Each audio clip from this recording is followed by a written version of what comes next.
Hello everyone, welcome to my channel Spring Bell's Yard. I hope all of you are doing great.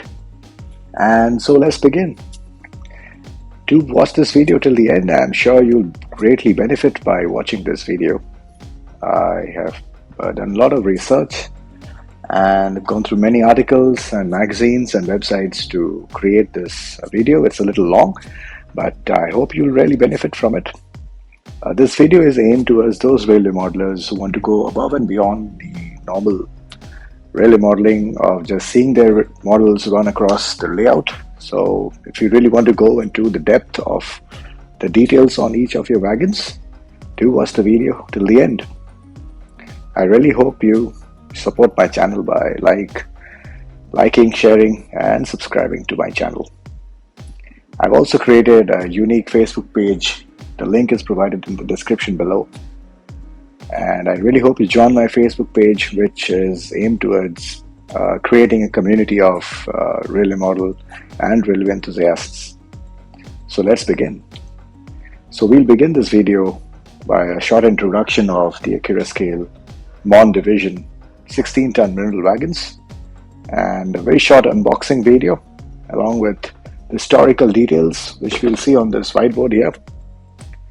Following which I'll show you the detailed differences, how Accurascale, being one of the best manufacturers now, they have correctly brought out the small details and the differences between both of these models. And it's very, very close to the real prototype in history. And finally, we'll end this video by a short running session. So I really hope you enjoy seeing this video. So the wagon comes in the Accurascale typical packing, and the top one is the pack P and the bottom one is the pack Q. Each pack has a set of 3 wagons, and as I said, both the packs have subtle differences which we will see in the video. So once you open this pack, you will see a clamshell packing, and the wagons are completely safe. They have very efficient shipping methods, and I had no trouble whatsoever in receiving them in India, and the wagons were undamaged. Inside the box you'll find an accessory pack which have several chain link couplings, and you have the metal bars which I'll show you later in this video. They can be installed using a very small quantity of CA glue, and it's pretty easy if you have experience in fitting these accessories in your wagon. I have weathered a few of these wagons using acrylics, and the link to these videos are also here in the description. So do feel free to watch these videos if you want to see how beautiful these wagons will look after you have weathered them, and will really bring out the wear and tear that these wagons used to have in real life. So do watch these videos, and I am sure you'll have an idea how to weather them if you want to do so yourself. So let's begin with the history of the wagon. So ICI. The ICI stands for the Imperial Chemical Industry. So it was the largest chemical company in Great Britain during those times. So initially they used a fleet of ships on the river Weaver to transport their products into and out of the local area where the factories were. Later they won a contract in the 1960s for the manufacture of soda ash or sodium carbonate, which is a very important ingredient in some of the industries. So their produce expanded, and then the necessity of these wagons came into the picture because the existing ships were not capable of navigating the river, and the nearest wagon loading and unloading facility was situated in a place called Partington, which was far from the location of these factories, which were situated in a place called Winnington. So we'll see how these wagons evolved. So ICI had their factories in a place called Winnington here, now in the mid of UK, and they had to construct a light railway to bring the load of soda ash to a siding called Gore Stage.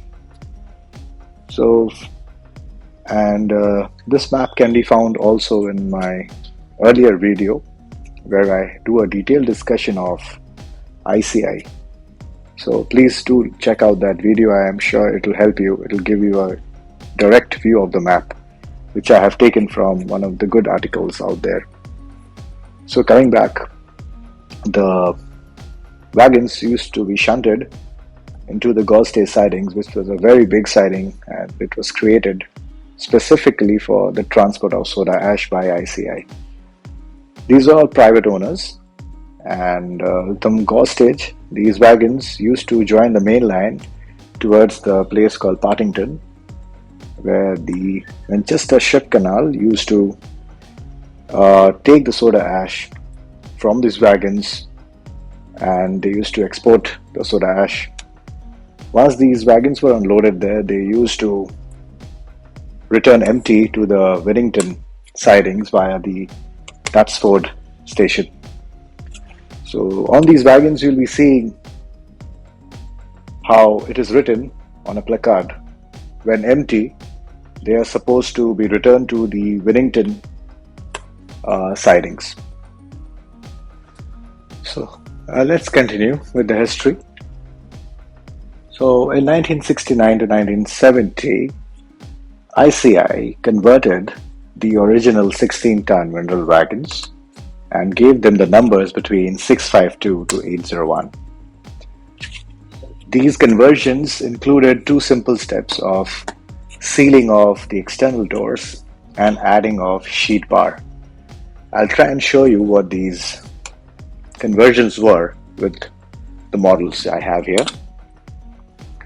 So you can see here, this is the original 16-ton mineral wagon, and this is from the model manufacturer called Wagon. So you can see there was an end door here.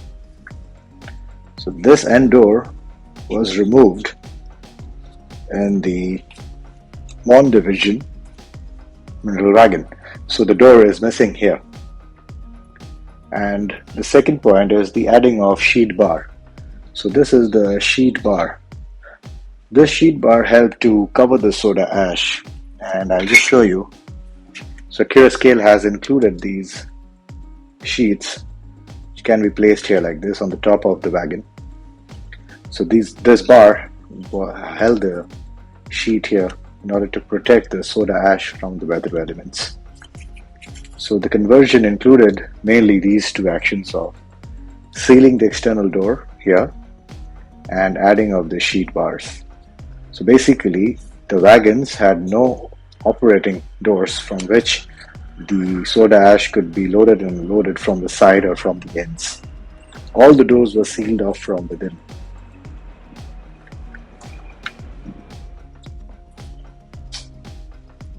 So there were two batches of conversion that ICI had conducted.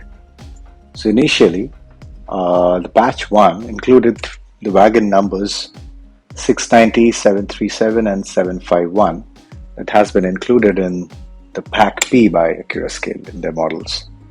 And the batch 2 was also converted by a private person called C.C. Crump, whose name you can find printed on the wagon. It's so accurate. So this is the Pack Q by Accurascale, and it bears the number CCC-5500 series, which you will see when I show you the models from close by. So batch 1 is modeled by Pack P, and batch 2 is modeled by Pack Q. As a detail enthusiast, I decided to buy both the packs because the earlier conversion had the side doors fabricated, whereas the later conversions, the Pack Q, these side doors were completely missing. They were removed and they were replaced by welded sheets of metal. The brakes also differ in both these packs. The batch 1, they had brakes on only one side of the wagon, whereas the pack Q, which corresponds to batch 2, brakes were fitted on both sides of the wagon. This changed due to the changes in the regulation of Great Britain. Also at that time, the regulations was such that they had to release the brakes on the same side as the brakes were applied. So you'll see how the clutch mechanism also has been modeled so well by Accurascale. So next, coming up in the video will be a close-up look of the differences in the model. I really hope you enjoy seeing these differences and appreciate the hard work that has been put by the modelers. If you have any questions, please do post them in the comments and make us as interactive as possible. And also post your queries and comments in my Facebook page. Please join the group. The link is in the description. So I'll be showing you some still photos of the wagons, and which will highlight these differences between these two packs. So let's see these photos now. On the left you have the faded light grey blue livery of the ICI, and on the right you have number 751 of the pack B with the grey blue livery. On the left you have no top door, as you can see, and on the right the wagon has the presence of the top door. Both belong to pack B. On the left you have the double V hanger on only one side of the wagon, and on the right the wagon has double V hanger on both sides of the wagon. This is a quick time lapse of the unboxing of the Accurascale pack B. So beautiful clamshell packaging here by Accurascale. Includes a historic background, a quick historic brief, and an exploded diagram explaining the various parts. A beautiful gift card from the team, and the fully protected wagons here, the 3 wagons and the accessory pack which I told you about. So you see it's pretty safe, and there was no damage during the transit from the United Kingdom all the way to India. I received these wagons in approximately 15 days. So yes, pretty easy to open up the wagons from the casing, and once you open up you can see the wagons are fully protected inside the packing. Hello everyone, so now we are going to start our comparison video between the 2 different kinds of mineral wagons. The ICI mineral wagons has been modeled by Accurascale. So what is in front of you here, the weathered ones, are the pack Q Mon wagons, and this is the pack P Mon wagons. So I would like to highlight the differences between these 2 models. This will show you the prototypical accuracy that the manufacturer has beautifully included in the models. So we will begin our discussion with the external differences. So let's start first with the wagons that belong to pack P. So these wagons were initially manufactured, they were converted from the 16-ton mineral wagons by the private owner called ICI, the Imperial Chemical Company of Great Britain, for their private use of transporting soda ash, as I've showed you in the video previously. So these wagons were converted for the transport of soda ash by sealing of certain doors from inside by adding of welded sheets of metal.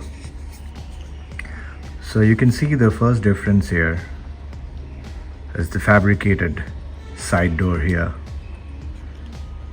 and also the fabricated end door here. So the wagon has fabricated end doors on both the sides, and also at the end here.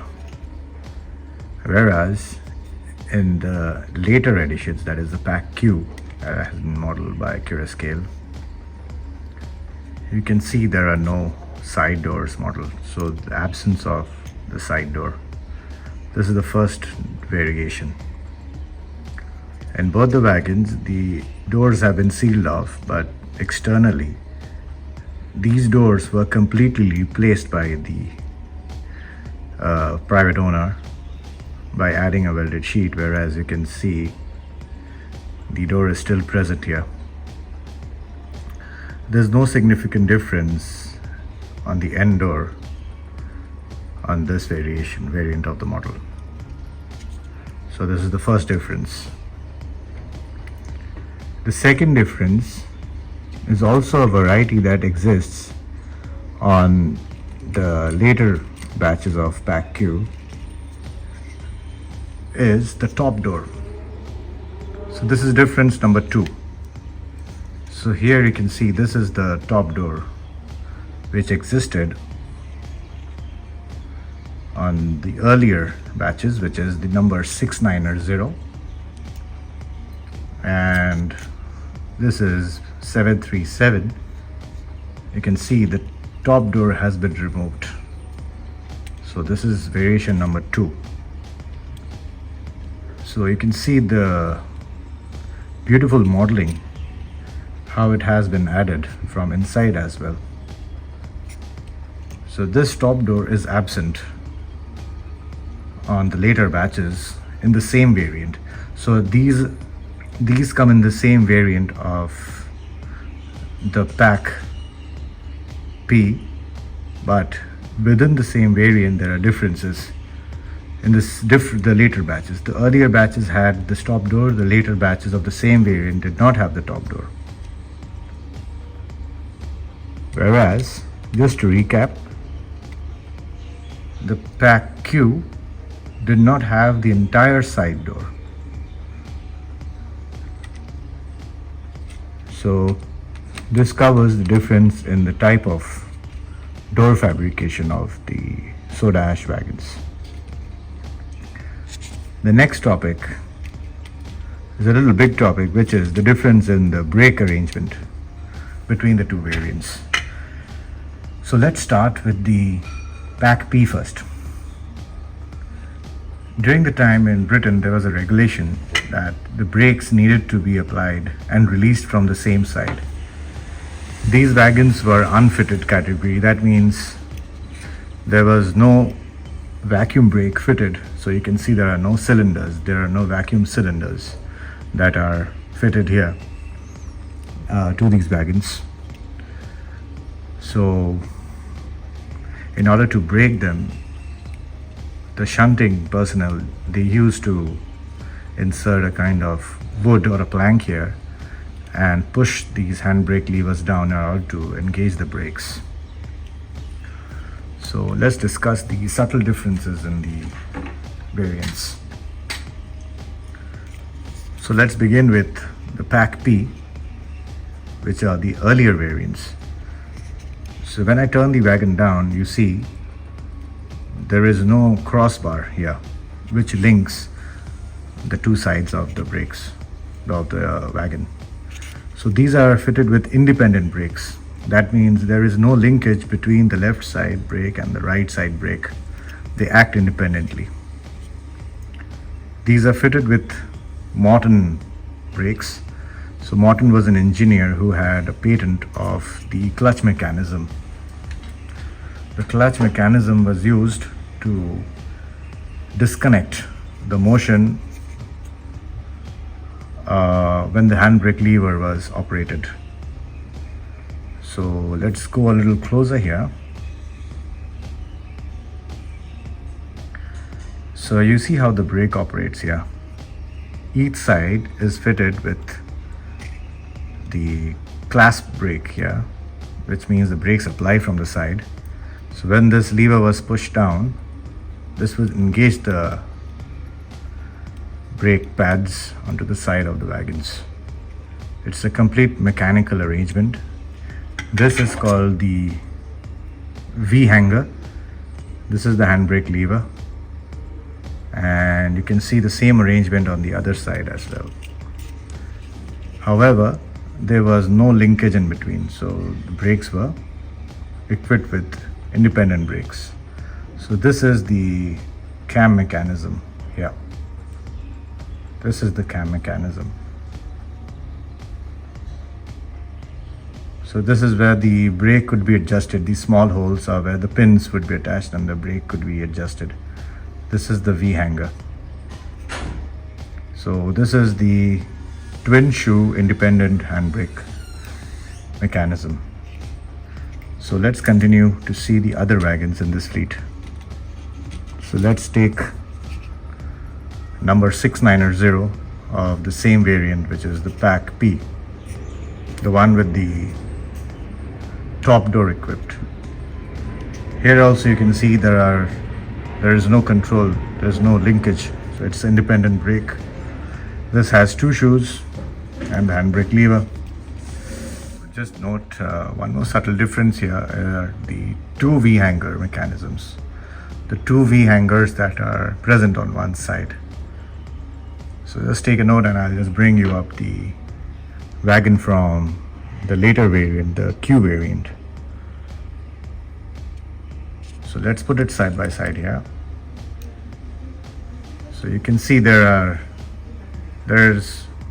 one V hanger on both the sides, and there are two V hangers. Yeah. So now this is the third wagon in the fleet, which is version 751. You can see the handbrake is different. It's made of pressed steel, characterized by the kind of bump in the middle. So now we'll see the later editions, which is the Pack Q.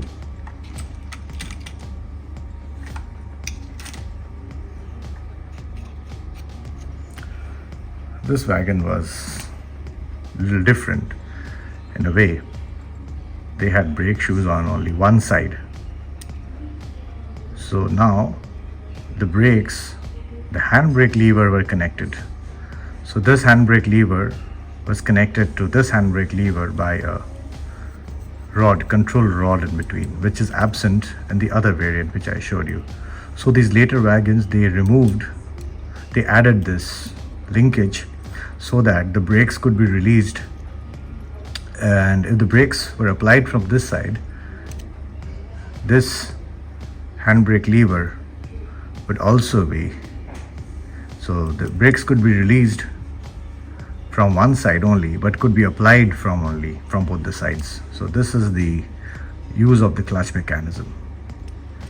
So brakes could be applied from both the sides and could be released from one side, the side on which the brakes were applied. I know it is a little confusing, so I'll just summarize it again. As per the regulations, the brakes should be released from the side that it has been applied. So if you apply the brakes on the left side, the brakes had to be released on the left side. But the brakes could be applied from both the sides. That means I could apply the brake from this side as well as this side. So this is the function of the clutch or the cam mechanism here. So if the brakes were applied from this side, it could be only released from this side.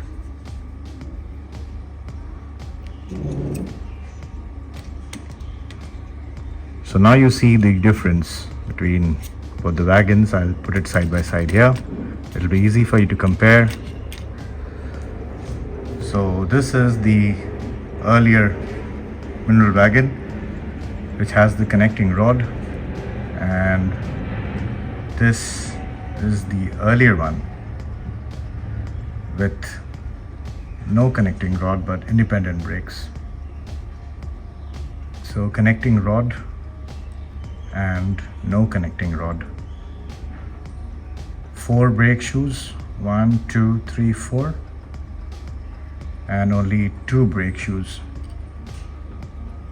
Only 1 V hanger, and there are 4 V hangers, 1, 2, 3, 4. So I hope I have made it subtly clear about the differences. I have not come across any such video in YouTube which will point out these differences, so I took some time and did some research, and this is an appreciation to Accurascale for being so prototypically accurate. Next in discussion is going to be the difference in the axle boxes externally. What are the differences in the axle boxes? So let's begin with the back cube, which is the earlier ones. So what is an axle box? An axle box holds the axle, the oil inside, to lubricate the journal bearing, which helps the wheel rotate freely.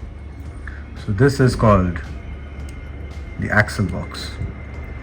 The function is to hold the lubricating oil inside. So during servicing, this axle box was opened and the oil was changed or added in order to maintain adequate lubrication to the wagon. So the different axle box that was included, this is the square axle box, and let's see here in the 690, this is the 737 has the square axle box, and the 690 is equipped with the standard axle box. So let me try and zoom in here. So this is the standard axle box.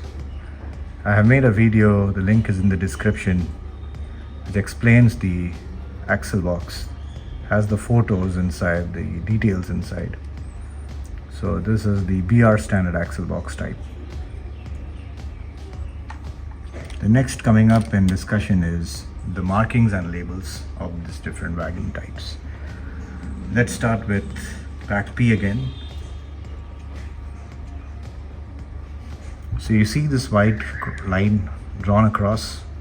It means this end is equipped with an openable end door. So you see this door was still openable during that time. They had not sealed it off. So 737 has an operable end door. So this white line means this door could be opened.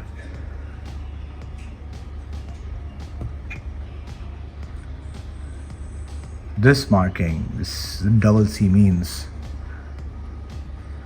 the payment for the shunting and the yard usage was already paid by the private owner. So they did not, the person who was responsible for charging would know that the money had already been submitted. So again, you can refer to my earlier video for detailed description of the same marking. This has the label here which has been wiped off, and you can see the black marking here which hides a certain marking, which is very realistic. 737 is the wagon number, and this is the logo of the private owner, ICI.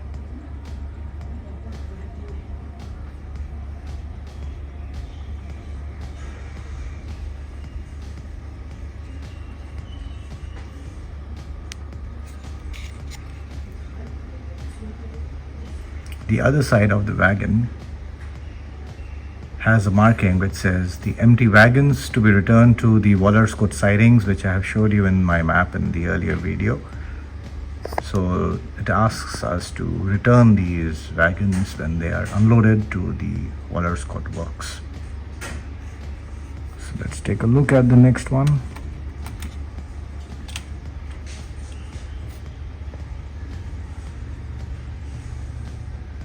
The 690 also has a similar kind of marking here,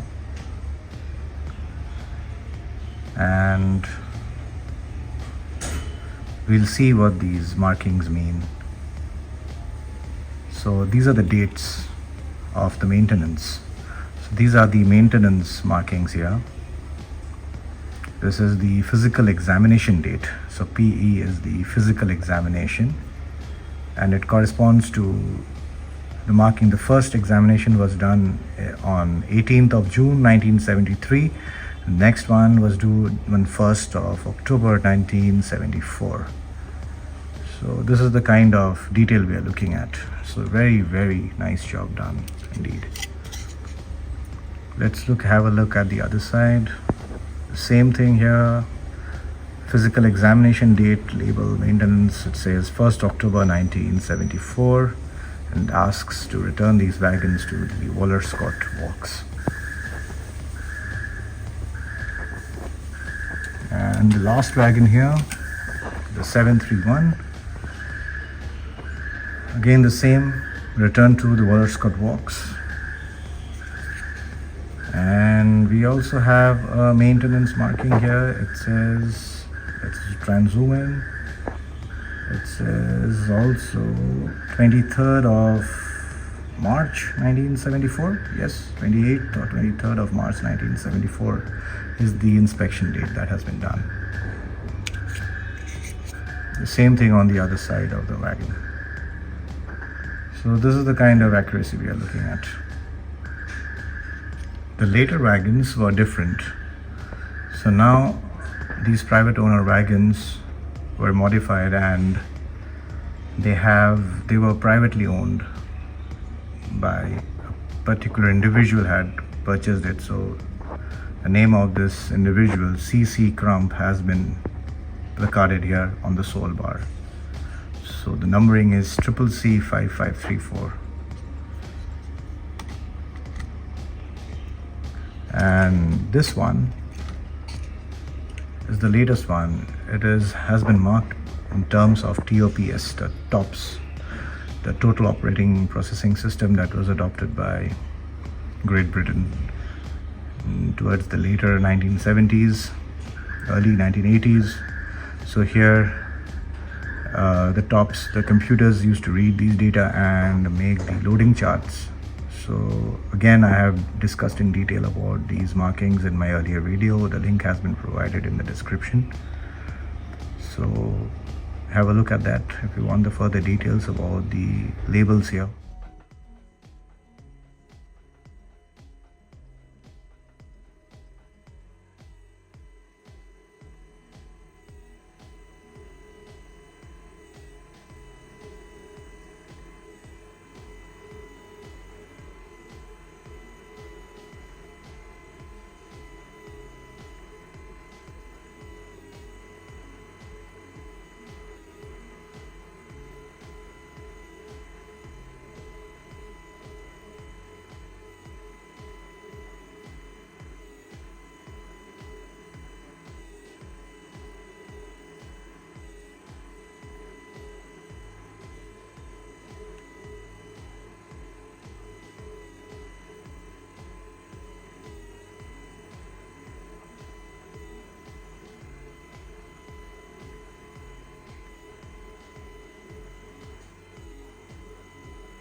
So thank you all for watching this video. I really hope you have enjoyed seeing the unboxing, the historical details, and the running of these wagons. And feel free to like, share this video to as many people as possible, and join my Facebook group. It will really help my channel spread and my Facebook page grow. And love really modeling. And see you again for my next video. Thank you. Signing off.